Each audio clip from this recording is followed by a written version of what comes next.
Hello and welcome. Hope you can hear me clearly. All right, we're going to start off with something that reminds me of my weekend at Glastonbury. Let's go.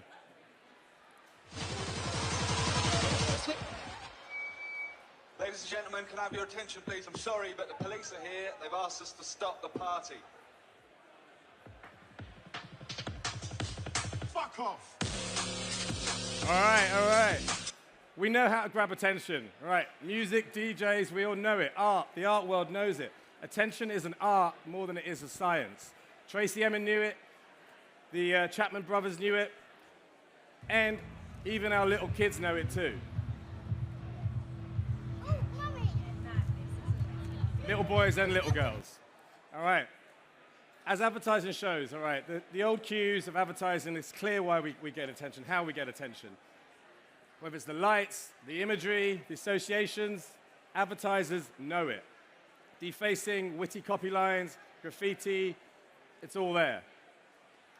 And sometimes you don't even need to use the logo. Just the imagery is enough to provoke and to incite. The great thing about this advert was it didn't actually test very well. I was speaking to Lee Royston just yesterday here, who said that this didn't actually test that well because they marked it down for the brand associations, a lack of branding and a lack of brand affinity, which on the short-term metrics wasn't going to work. But on the long term, you can see just how powerful it was. So, attention matters. Let's all conclude that attention really matters. But there is a but. This is life. This is our world. Our world is one dull big cupboard where we're trying to spot the brands that we like, pick out the things that we like, and discard the things that we don't. And this is the reality. How do we break through it? Also, the reality is that in a world of more distractions, attention is getting harder and harder to gain. So what do we do about it? Well, as the Met Gala shows, we go to extremes. Sometimes brands are even going to further extremes, sometimes winning, sometimes losing. But it's getting harder and harder and harder to break through than ever before. So, making sense of attention is about both understanding that making a scene is important, but being seen is equally important. We cannot forget the media impact of attention as well as the creative impact of attention. Both things really matter. If something's fantastic, it's impressive, but it's not seen, then it just simply does not count. And unfortunately, we're in a digital world now where there are too many impressions that simply don't count. So, in media, when we look at the media side, there's a simple equation for attention. If you want attention, it's quite easy to buy. It's the cost of a media schedule is equal to the number of people reached times the frequency of which you reach them, as well as the attentioning enhancements. So what do we mean by attentioning enhancements? This is a little bit of old school media talk now. This is the quality of the media buy. It's the extra cost of the bigger space, the longer time, the colors added, the sound added, and the context of which you might promote yourself as well. These things matter. However, these things are often undervalued in the auction-based system digital world that we work and live in now. And the problem is that the system has placed too much emphasis on reach as the metric that matters, and we're looking at impressions over the impression that is being made. I'm seeing people coming in without the headphones going, what on earth is going on here? As Tim Huang has pointed out in his incredible book about the digital world, we're living through a subprime attention crisis, which he's used the analogy of the housing market and the 2008 dot-com, or the housing crash, which basically says there's too much shit on the internet, all right? And it's inflated, and it's going to crash, and we need to sort it out pretty damn quickly. It's harder and harder and harder to stand out. And all the evidence points towards people giving very little attention to any adverts at all. This is a problem. So, we studied the world's most effective work to understand the importance of attention. So the Effie is the world's renowned global awards for effective work, representing and promoting effective work in marketing. It's been going on for over 50 years. After looking at 30 award entries, only 2 even mention the words attention in them, let alone use attention as a metric to measure its success. Only 2. Why is this? And rather, when you look at attention, those that are hungry for attention will often starve the results. Everyone knows this advert. It's the Burger King Moldy Whopper. And while it was a whopper of success at the Cannes Lion Festival in 2019, picking up titanium gold, what it didn't do was actually move the dial in terms of like-for-like sales against its biggest competitor, which is McDonald's. Sometimes attention isn't the only thing you should be going for. It's about your lasting impression that you make as a result of the attention that you get. As Mark Ritson pointed out by studying the Effie's papers as well, there are a number of important factors that go into the perfectly effective campaign.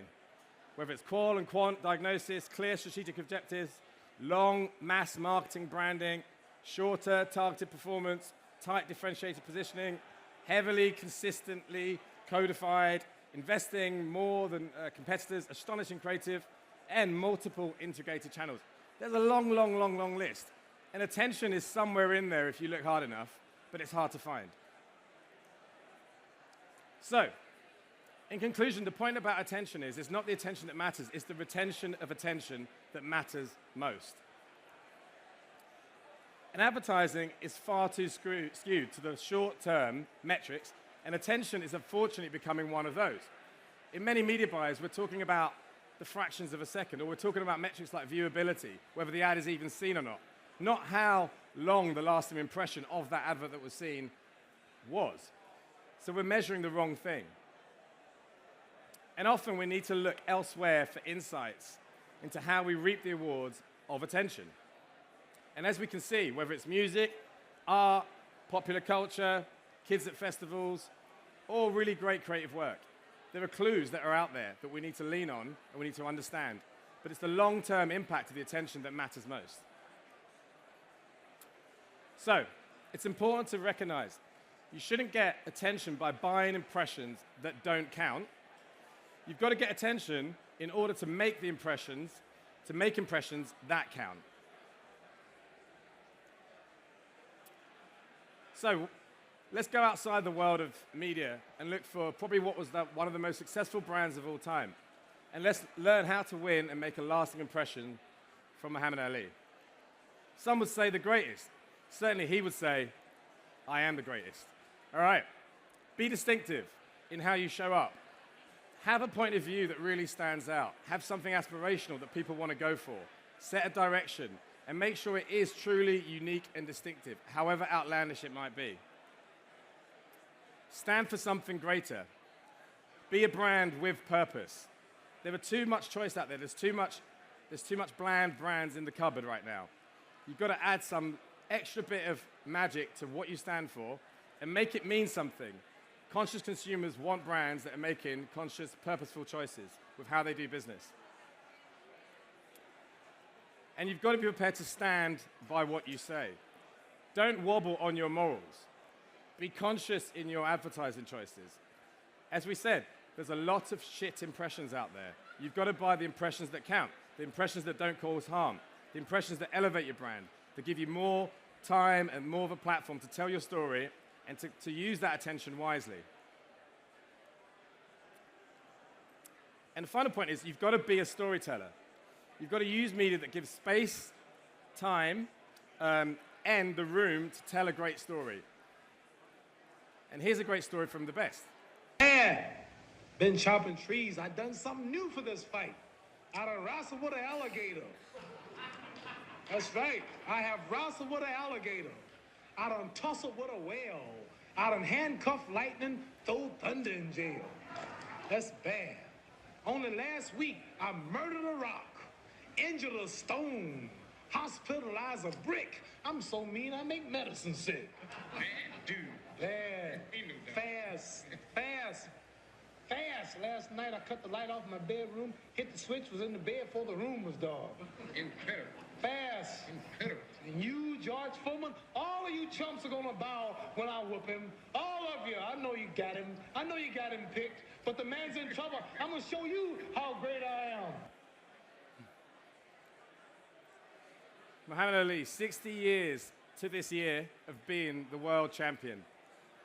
And the brand still lasts, better and stronger and bigger than ever before. This is what we need to aspire to. So, I leave you with this final statement. After the attention, it's only the good impressions that count.